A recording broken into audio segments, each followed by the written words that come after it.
The paper was delivered on the 4th of October, 1888, a Thursday. The man who brought it was young, with a soft chin and the kind of cheap suit that seemed too tight in the shoulders. His name was Ames, and he worked as a clerk for the Black Ridge Mining Company. He stood on the porch of the small company house, number 11 on the north edge of Gideon's Gulch, and refused to meet Clara Hale's eyes. He held the envelope out as if it were a dead thing. "Mrs. Hale," he began, his voice thin in the high, cold air of 9,200 feet. "This is a formal notice from the company." Clara did not take it immediately. She looked past him, at the sharp, serrated line of the peaks already dusted with the season's first snow. Winter was not coming. It was already here, waiting in the high passes. She was 38 years old, and her husband, Thomas, had been dead for 6 weeks, his body broken in a shaft collapse 1,000 feet below the ground they stood on. She finally took the envelope. Her hands were steady. The paper inside was thick and official. It stated in clear, typed letters that her occupancy of company housing was terminated. The standard grace period of 30 days had been shortened due to the pressing need for housing for new miners arriving before the passes closed. She had 14 days to vacate the premises. At the bottom, a second paragraph outlined the company's final settlement for Thomas's death: $75. It was presented not as an apology or compensation, but as a gesture of goodwill, a final closing of the books. Mr. Ames cleared his throat. "There's a check for the settlement at the main office. You just need to sign a waiver." Clara folded the paper and slipped it into the pocket of her apron. She looked at the clerk now, a direct and unblinking gaze that made him shift his weight from one foot to the other. She did not weep. She did not raise her voice. The shock was a cold, silent thing that settled deep in her bones. A piece of the coming winter lodged inside her. 14 days, she said. It was not a question. It was a statement of fact, like noting the temperature or the time of day. "Yes, ma'am. I'm sorry," he said, though the words carried no weight. He was an instrument, a messenger. The cruelty was not his own. It belonged to the ledgers and the policies written in an office in Denver by men who had never felt the bite of a Gideon's Gulch winter. "And the settlement is $75, she added, her voice just as level. "Yes, ma'am." He seemed eager to leave. He took a half step back toward the porch steps. Clara did not move. She watched him, and in her stillness, he saw something that unnerved him more than shouting would have. He saw a composure that was absolute. He was a young man accustomed to the predictable grief of widows, the loud anger of wronged men. He did not know what to do with this quiet woman, who looked at him as if he were a column of figures in a book, a problem to be assessed. He finally mumbled something about his duties and turned, walking quickly down the path, his boots crunching on the frost-hardened dirt. Clara watched until he was gone. Then she went back inside the house, closing the door softly behind her. The house was Thomas's last gift, filled with the scent of him, of sawdust and pipe tobacco, and the faint metallic tang of the earth he had worked in. In 14 days, that too would be taken from her. She walked to the kitchen table and sat down in the chair Thomas had built. She pulled the notice from her pocket and laid it flat on the worn pine. She read it again, not for emotion, but for information. 14 days, $75. Vacate the premises. The words were simple, administrative, and utterly final. This was the moment the world pivoted. The life she had known was over. A new one, a life of cold calculation, was about to begin. She sat there for a long time as the afternoon sun slanted through the window, the light growing weaker, paler, a preview of the long darkness to come. She did not light the lamp. She sat in the growing dark of the kitchen and performed the grim arithmetic of her own survival. The $75 from the company was a starting point. In a small tin box hidden beneath a loose floorboard in the bedroom, she had her own savings, accumulated over years from selling eggs and mending clothes for the miners. She retrieved it and counted the contents on the table in the faint moonlight. $42.16. Her total capital was $117.16. It felt like a fortune and nothing at all. Her mind worked like a careful accountant, listing her options in a silent ledger. Option 1. Denver. The stagecoach ticket would cost $18, a significant portion of her funds.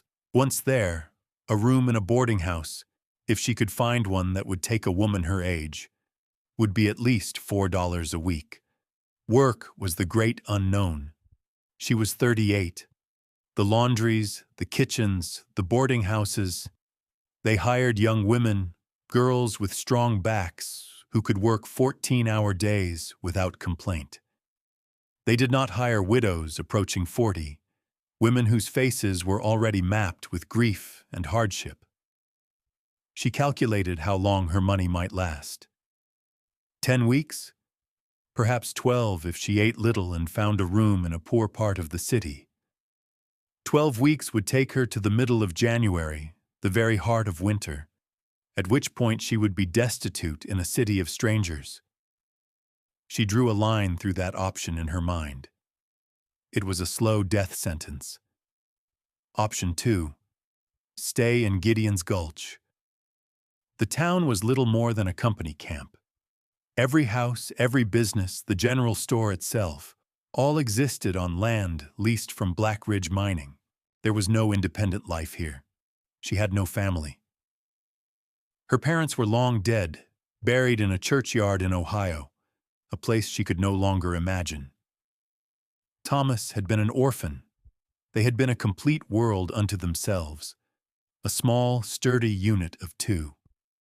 Now the unit was one, and it was not viable. She could not rent a room here. There were none to be had that were not owned by the company. She could not work here. The only work was for men in the mine or for young women in the saloon. She was neither. This option, too, was a dead end. There was no third option. The list was complete. She sat at the table and stared at the facts. $117. 14 days until she was homeless. Winter arriving not as a season, but as an invading army. She was a line item in the company's expense report, a minor cost to be cleared from the books. The cruelty of it was not personal. It was systemic, a function of the cold logic of profit and loss. It occurred to her that Thomas had not been killed by falling rock. He had been killed by this same logic, a logic that valued the ore in the ground more than the man who dug it out. She felt no self-pity. The emotion was a luxury she could not afford. Pity would not keep her warm.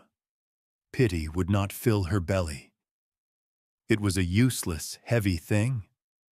What she needed was a plan, an answer to the equation she had laid out before her.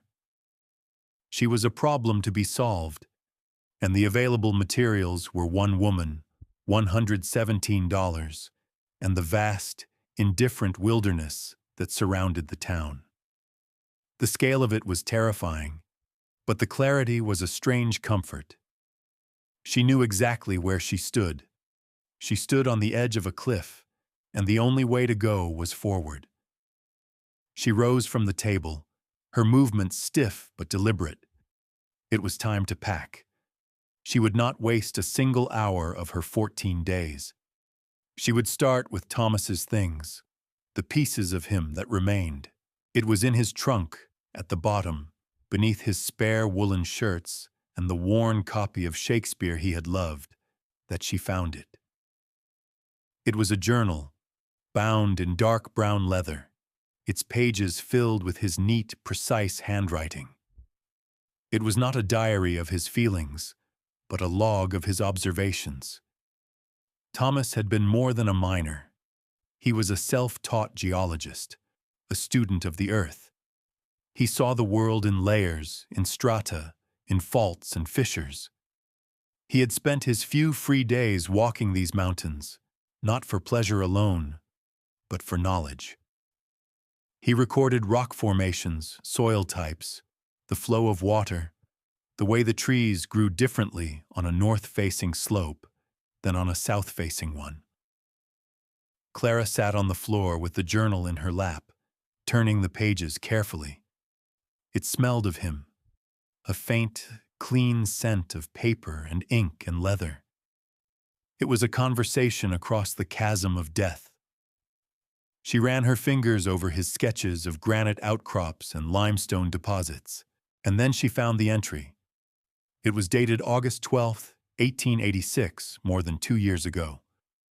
The heading read, "Limestone Alcove, South Slope of Unnamed Ridge. Propose Widow's Ridge." His entry was meticulous. While surveying the old Brierson claim, I found a significant geological feature, a natural alcove or shallow cave in a massive limestone formation. Approximate dimensions: 20 feet across the mouth, 12 feet deep. Ceiling height tapers from 9 feet at the front to 6 at the back. Most importantly, its orientation is due south, a perfect solar collector. The floor slopes gently outward, ensuring good drainage. A small, reliable spring emerges from the rock approximately 50 yards to the west. The thermal mass of this limestone is extraordinary. Even after sunset, the rock radiates a palpable warmth. It would make a superior winter shelter for a prospector, far better than a canvas tent or crude cabin. With a dry stack wall across the front, it would be almost a house. Below the text was a detailed sketch. He had drawn the shape of the alcove, the slope of the hill, the location of the spring. He had even sketched a hypothetical front wall, with a space marked for a door and another for a small window. He had marked the prevailing wind direction, from the northwest, and shown how the bulk of the ridge would block it completely. The final sentence of the entry was pure Thomas, a simple statement of practical fact that now felt like a prophecy. A man could survive a hard winter there. With proper provision, he could survive it in comfort. Clara closed the journal and held it to her chest. This was her inheritance. Not money, not property, but something far more valuable. Knowledge. A location. A plan. It was as if he had reached through time and given her a key. He had seen this place, and, without knowing her future, had documented its potential with the care and precision he applied to all things. He had prepared a way for her. In the crushing loneliness of the last 6 weeks, she had felt utterly abandoned.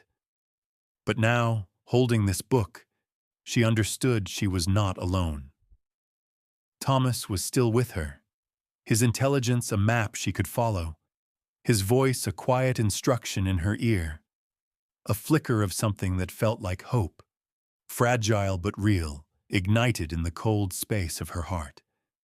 She would go to this place. She would see it with her own eyes. Widow's Ridge.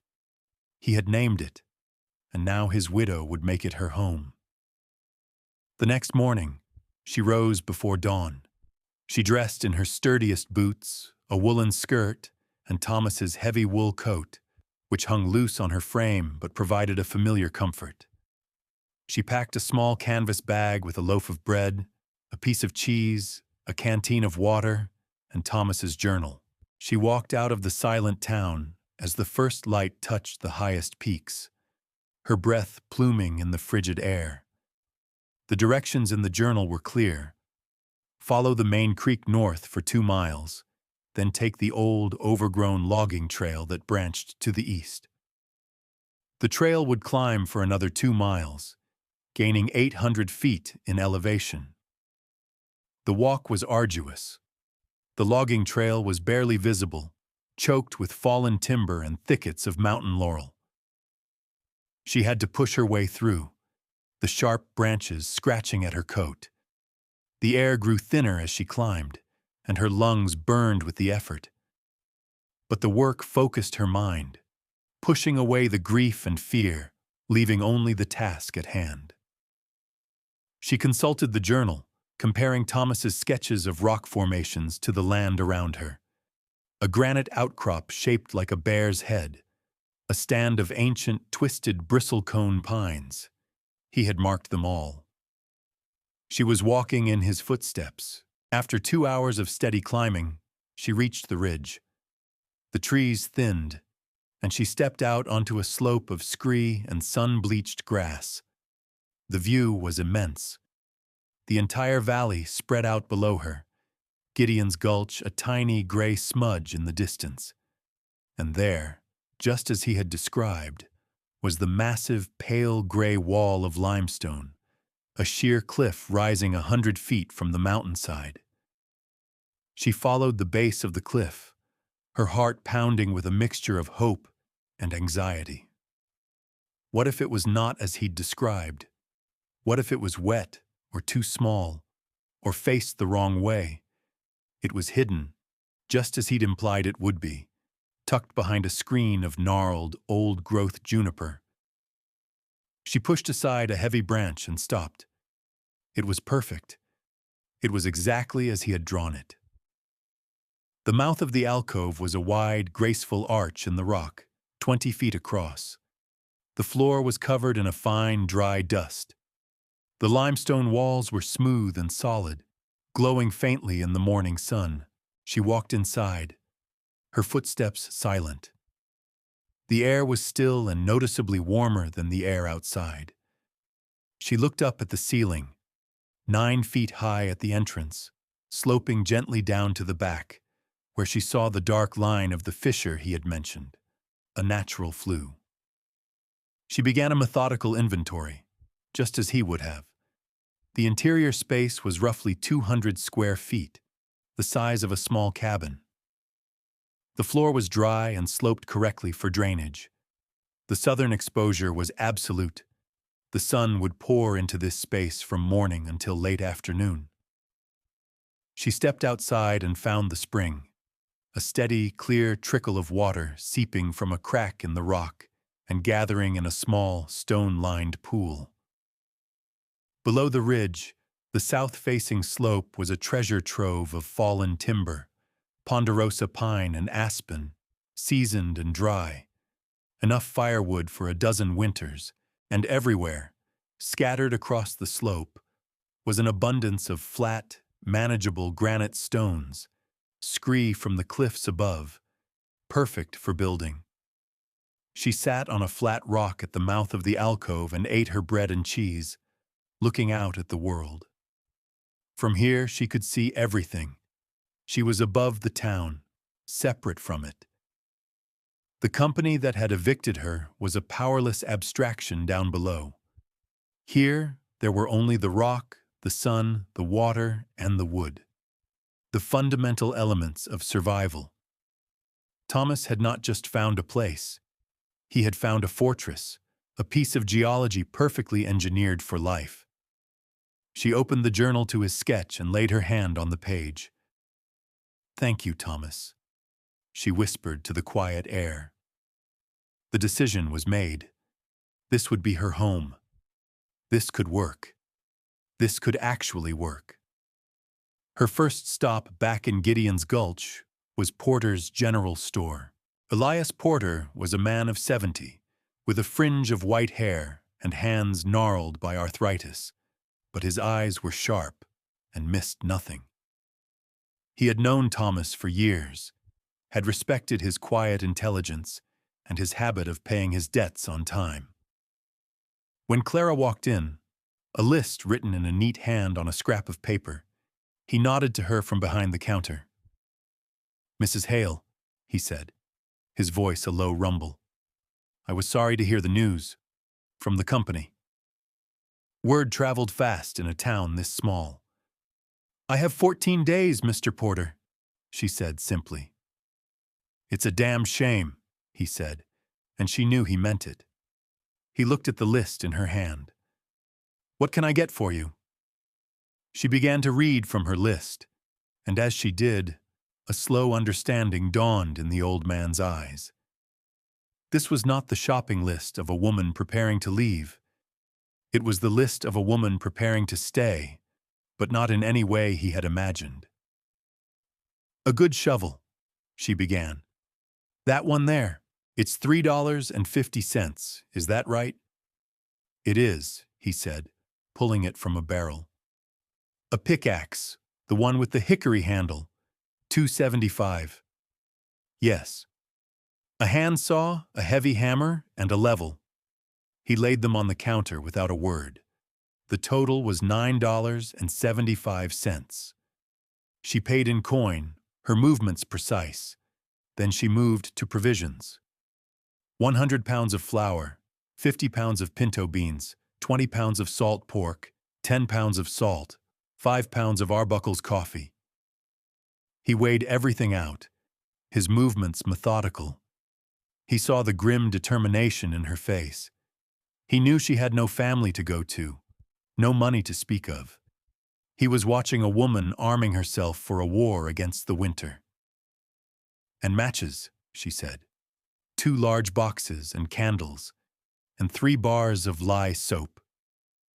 Finally, she pointed to the largest item in the store, a small, pot-bellied cast-iron stove sitting in the corner. "The stove, Mr. Porter. How much?" "That's $12, he said softly. "I'll take it, and 20 feet of stovepipe to go with it." That was another $4. He added it to the growing pile of goods. Her last major purchase was a heavy 12 by 15-foot canvas tarp, waterproofed with linseed oil. $6. She was spending her money with surgical precision, buying only what was essential, what would last. When she was finished, the bill came to $59.25. It was more than half of her entire fortune. She counted out the money. As she did, Mr. Porter went into the back room. He returned with a thick gray wool blanket, a small whetstone for sharpening the saw and axe, and a heavy wooden box filled with an assortment of nails, screws, and hinges. He placed them on the counter with her other things. "What do I owe you for these?" Clara asked. "Nothing," he said, his gaze steady. "Thomas was a good man. He settled his accounts. This one is on the house."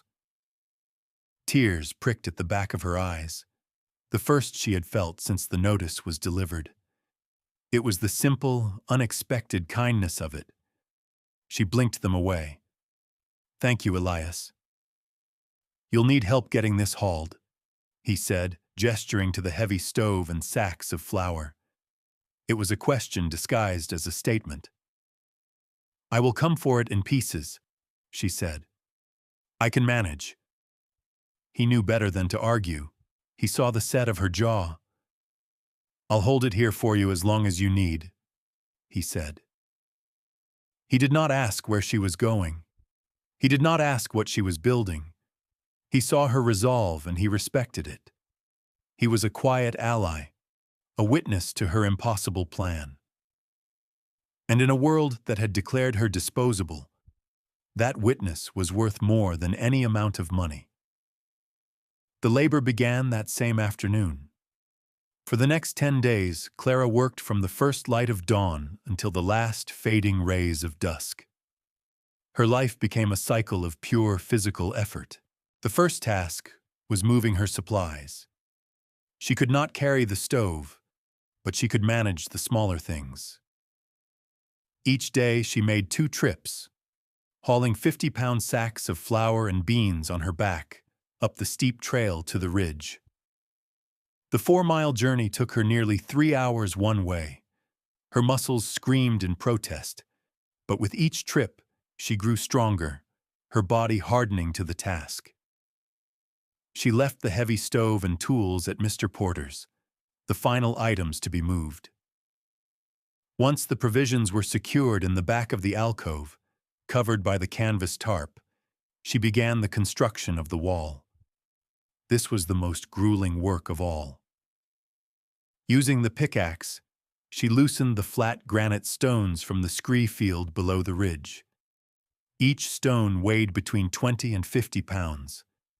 She would pry one loose, lift it, and carry it up the slope to the mouth of the cave. Her hands, soft from years of housekeeping, were raw by the end of the first day. By the third, they were covered in a patchwork of blisters and cuts. She ignored the pain, wrapping them in strips of cloth torn from an old shirt. She was not a stonemason, but Thomas had taught her the principles of a dry stack wall. Choose flat stones, overlap the joints, set each stone on at least 2 stones below it. Use smaller stones to fill the gaps and wedge the larger ones tight. Slowly, painstakingly, the wall began to rise. It was a monument to her own endurance. 1 foot high, then 2, then 3. She left a 3-foot opening for the door and a small 2-foot square opening for a window. After a week of relentless hauling and lifting, the wall stood 4 feet high, a solid barrier of gray granite enclosing the front of her new home. Next came the woodwork. She used the handsaw to cut down dead standing pine, limbing the trunks and cutting them into manageable lengths. From these, she framed the door and the window, nailing the rough-hewn timbers directly to the rock where she could, and wedding them into the stonework. She built a simple plank door, fastening the boards together with 2 cross braces. She hung it using the heavy iron hinges Mr. Porter had given her, fashioning a simple wooden latch to secure it from the inside. She stretched the canvas tarp over the window opening, creating a translucent pane that would let in light but keep out the wind. Finally, with the help of Mr. Porter's boy, who agreed to drive his father's wagon as far up the logging trail as it would go for $1, she brought up the stove. Getting it the final half-mile up the steep slope was a battle of leverage and sheer will, but she managed it, sliding it over the rocks on a makeshift sledge of pine branches. She set the stove on a carefully leveled stone platform inside the alcove, 5 feet from the front wall. She fitted the lengths of stovepipe together, running the pipe up and out through a purpose-built channel in her stone wall, sealing the gaps around it with a mixture of mud and small stones. Her last and most vital task was the gathering of firewood. This was not a chore. It was her life insurance. She worked with a feverish intensity, sawing fallen pine and aspen into stove lengths, splitting the larger rounds with the back of her axe and a wooden wedge, and hauling it all up to the shelter. She stacked it along the inside wall of the alcove, a dense, fragrant wall of fuel.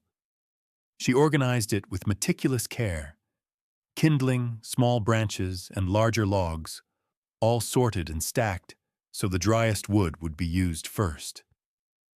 She did not stop until she had amassed a pile that reached the ceiling and ran the full 12-foot depth of the cave, at least 4 cords, a fortress of firewood that represented warmth, cooked food, and life itself through the coming winter. On the 13th day, she stood back and looked at what she had built. It was not a cave anymore. It was a home, a small stone and timber bastion against the cold. And it was hers. The storm arrived on the 21st of November. It did not come gently. It came as a sudden, violent assault, the sky turning a bruised, metallic gray, and the temperature plummeting 30 degrees in a single afternoon. The wind began to howl out of the northwest, a relentless, shrieking force that scoured the high peaks. Then the snow began, not in flakes, but in a solid, blinding wall of white. Within hours, the world outside Clara's shelter vanished. She was ready. The last of her firewood was stacked, her provisions were organized, and her small home was secure. She latched the plank door, the sound a solid thud against the rising shriek of the wind. The gale hit the massive rock of the ridge and split around it, leaving her alcove in a pocket of relative calm. Her stone wall, only 4 feet high but thick and solid, deflected the gusts that swirled around the edges. Inside, the silence was profound. She lit a candle, its small flame steady in the still air. Then she laid a fire in the stove, a handful of dry pine shavings, a pyramid of kindling, and then 2 small logs of seasoned aspen. The match caught on the first strike. The fire roared to life in the small iron box, and a deep, radiating warmth began to fill the space. She sat on her sleeping pallet, a mattress of pine boughs covered with her wool blanket, and watched the stove begin to glow a faint red. This small, black iron heart was the center of her new world. For the next 7 days, the blizzard raged without pause. The temperature, as measured by a small thermometer Thomas had owned, dropped to 10 below zero, then 20, then held steady at a brutal 25 below. The snow accumulated with terrifying speed. By the second day, it had drifted up over her window. By the third, it had completely buried her door. She was entombed in white. But instead of a prison, the snow became her greatest ally. It was a perfect insulator. She had read in one of Thomas's books that a thick layer of snow could have an R value comparable to straw bale. The heat from her stove, which would have been leached away by the sub-zero air, was now held inside by the thick blanket of snow and reflected back by the immense thermal mass of the limestone walls. She established a strict routine. Each morning, she would add just enough wood to the stove to keep a low, steady fire. She maintained the inside temperature at a consistent and comfortable 55 degrees. Any warmer would be a waste of precious fuel. She kept a careful record of her wood consumption in the margins of Thomas's journal, calculating how many logs it took to keep the temperature steady for a 24-hour period. Her 4 cords of wood, which had seemed like a vast amount, now felt like a precisely measured resource, and her careful management of it was the key to her survival. She cooked her meals on the stovetop, hot oatmeal in the morning, a thick bean soup for supper. The coffee she saved for a small luxury in the afternoon. The days were a quiet rhythm of small, essential tasks: tending the fire, melting snow for water, mending her torn clothes, sharpening her tools with the whetstone. When the snow blocked her door, she used her shovel to dig a narrow tunnel outward. The tunnel was about 10 feet long, ending in a vertical shaft to the surface. This became her new entrance, a passage through the deep snowdrift that further insulated her home. The structure worked. Her engineering, learned from Thomas's journal and her own common sense, was sound. She was not just surviving, she was living, warm and safe, while the worst storm in a generation tried to tear the world apart outside. On the 7th day, she made a simple note in the journal, next to her firewood calculations. "It holds," she wrote. "The shelter holds." When the storm finally broke, the world was remade in white and silence. The snow lay 8 feet deep on level ground, sculpted by the wind into massive drifts against the ridges. The sky was a brilliant, aching blue. Clara emerged from her snow tunnel into a world of blinding light. The air was so cold it felt like a physical blow, but it was still. The valley below was a sea of white, with only the tallest pines and the thin plumes of smoke from the town's chimneys breaking the surface.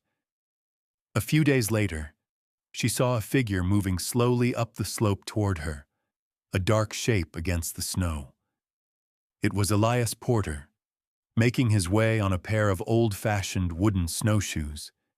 He carried a burlap sack over his shoulder. He had been worried, he told her when he finally reached the alcove, his breath frosting in the air. He had not expected to find her alive. He followed her down the snow tunnel into her home. He stopped just inside the door, his eyes wide with astonishment. The air was warm and dry, smelling of wood smoke and coffee. He looked at the dry stack wall, the well-fitted door, the glowing stove, the immense, orderly pile of firewood. "My God, Clara," he said, his voice filled with awe. "You're warmer in here than I am in my own house behind the store." He set the sack down. It contained a 5-pound bag of sugar, a small tin of tea, and 2 new novels from a shipment that had arrived just before the storm. "A little something," he said gruffly, "to pass the time." He told her the news from the town. It was grim. The blizzard had been a catastrophe. The company houses, poorly built and drafty, had become iceboxes. Several families had run out of firewood entirely, their green wood piles frozen solid under the snow. There was sickness, coughing, fevers. The company had been unprepared. The mine superintendent hunkered down in his own well-insulated house, offering little help. Mr. Porter's story was the first crack. Word of the widow on the ridge began to spread through the desperate town. A few days after his visit, another figure appeared, a young woman named Sarah, the wife of a miner, pulling a small sled with her sick 4-year-old son bundled in blankets. The boy's cough was a dry, racking sound. Their cabin was freezing, their wood gone. She had heard that Clara was warm. She was desperate. Clara brought them inside without hesitation. She sat the boy near the stove, wrapped him in her own wool blanket, and brewed him a hot, sweet tea with some of the dried mint she had gathered in the fall. She listened to Sarah's story. Then she took her outside and showed her something simple. She showed her how to bank the deep snow against the north and west walls of her cabin, packing it down to create a thick, insulating barrier. "The snow is not your enemy," Clara explained. "You have to use it." She sent Sarah back to town with a bundle of her own dry kindling and a small sack of split pine. "This will get your fire started again," she said. "Then keep it going, no matter what." The woman wept with gratitude. Others followed. An old widower whose hands were too stiff with arthritis to split his frozen logs. A young couple with a newborn baby. They came to her not for charity, but for knowledge. She taught them what she knew. She drew diagrams in the snow with a stick, showing how to build a simple snow wall as a windbreak, how to clear a roof to prevent collapse, how to arrange a woodpile for optimal drying. She gave away portions of her food and her firewood, small amounts she could spare. But the real gift was her practical wisdom. She, who had been cast out as a useless burden, had become the town's most valuable resource. She was no longer just the widow Hale. She was Clara of the Ridge, the woman who understood the cold. The blizzard had crippled the Black Ridge Mining Company. Shafts were flooded, equipment was frozen, and the workforce was sick and demoralized. The disaster was so complete that it drew the attention of the head office in Denver. They dispatched their best man, a senior engineer named Alistair Finch, to assess the damage and develop a plan to prevent a recurrence.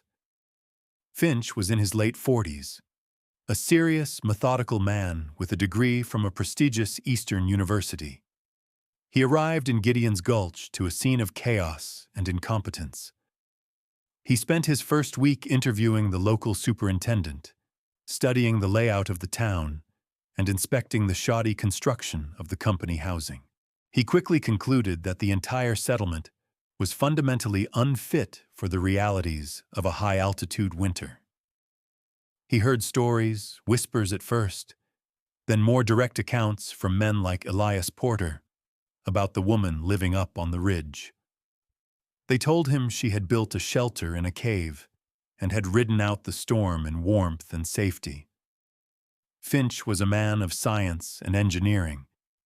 He was deeply skeptical of folk tales about miracle shelters.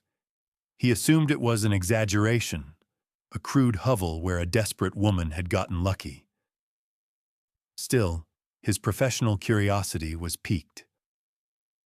Accompanied by Mr. Porter, he made the journey up to Widow's Ridge. As they approached, Finch saw the neat plume of smoke rising from the stovepipe, a stark contrast to the haphazard, smoky chimneys in the town below. When Clara opened her door and he stepped inside, his skepticism evaporated, replaced by a profound, professional respect. He did not see a hovel. He saw a masterpiece of vernacular engineering.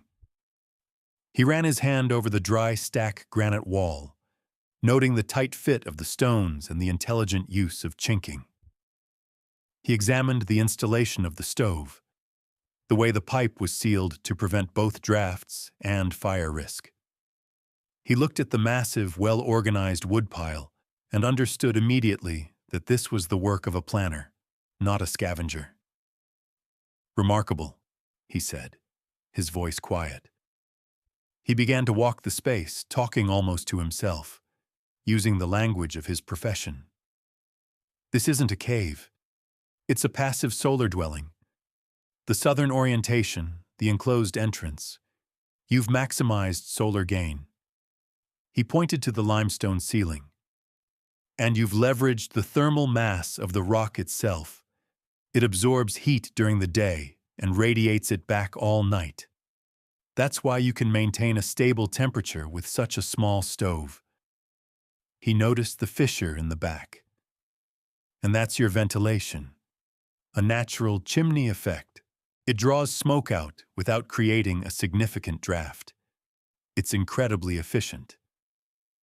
He turned to Clara, his expression one of unreserved admiration. "Mrs. Hale, where did you learn to do this?" "My husband taught me to observe how things work," she said simply. "The rest is common sense." Finch shook his head slowly. "This is more than common sense. This is applied science." He looked around the small, warm space again. "The company is planning to build new housing, Mrs. Hale. Proper housing that can withstand these winters. Frankly, we don't know how. We build what works in Denver, and it fails here." He paused, then made his decision. "What you've built here, this is the blueprint. The principles you've used are the solution to our problem. We need your knowledge. The Black Ridge Mining Company would like to offer you a consulting position. We will pay you to help us design the new town." The irony was immense. The company that had declared her worthless was now begging to purchase her wisdom. Her vindication had arrived, not with a lawyer, but with an engineer. Clara accepted the offer. She did not do it for the company, but for the people of Gideon's Gulch, for Sarah and her son, for the old widower, for the families who deserved to be warm. She worked with Alistair Finch through the remainder of the winter, not in an office, but at the kitchen table in Mr. Porter's back room. She drew sketches on rough paper, translating the principles of her shelter into plans for small, sturdy cabins. Her designs were simple and elegant. Each house was to have a primary southern exposure with large windows to capture the winter sun. The north walls were to be thick and windowless, banked with earth for insulation. She specified the use of local stone for foundations and a central hearth, creating a thermal mass at the core of each home. She insisted on smaller, more efficient stoves, properly vented, and she drew up a detailed plan for the management of the town's wood supply, ensuring every family had access to seasoned, dry fuel. Finch translated her practical knowledge into formal blueprints. astonished by her intuitive grasp of thermodynamics and structural integrity. He treated her not as a curiosity, but as a professional peer. A quiet respect grew between them, built on a shared understanding of how the material world worked. The reckoning for the Black Ridge Mining Company was swift and administrative. The local superintendent, whose negligence had been so thoroughly exposed, was dismissed. Mr. Ames, the young clerk who had delivered her eviction notice, was quietly transferred to a desolate outpost in Nevada. The change was not driven by morality, but by Finch's stark report to the Denver office, which concluded that Clara Hale's designs would save the company more in lost productivity and worker retention than they would ever cost to build. It was the cold logic of the ledger, the same logic that had cast her out, that now served to vindicate her. She was paid $500 for her work, a sum that was, to her, a fortune. With the first half of it, she walked into the company land office and, with Mr. Finch as her witness, purchased the deed to a 10-acre plot on the south slope of the mountain. The plot included her limestone alcove. Widow's Ridge was now hers, by law as well as by labor. With the second half, she bought the small, abandoned house next to Porter's General Store, a place to live during the warmer months, a foothold back in the community that had once expelled her. The narrator of these events would note that there was no celebration. The money was collected. The land was hers. The truth of her competence was documented and paid for. But Thomas was still buried in the frozen ground of the town cemetery. The months of crushing labor and solitude were gone, a part of her life she could never reclaim. The scars on her hands had faded to white lines, but they remained. She had not been rescued. She had rescued herself. The final scene takes place the following spring. The snow has retreated to the high peaks, and the valley is green with new aspen leaves. Clara stands at the entrance to her shelter on the ridge. The interior is clean, the stove polished and cool, and a neat stack of kindling sits beside it, ready. She will never abandon this place. It is her fortress, her proof, the source of her new authority. It will always be kept ready. Alistair Finch, who now travels to Gideon's Gulch regularly to oversee the construction of the new town, sometimes walks up to the ridge to sit with her. A quiet companionship is forming, unhurried and based on mutual respect. But that is a secondary story. The primary story is the shelter itself. She was no longer the widow of Thomas Hale, a woman defined by loss. She was Clara of the Ridge, a woman defined by what she had built. The shelter remained, kept ready, a quiet monument to the fact that she had faced the cold, the cruelty, and the calculation, and met them all with her own.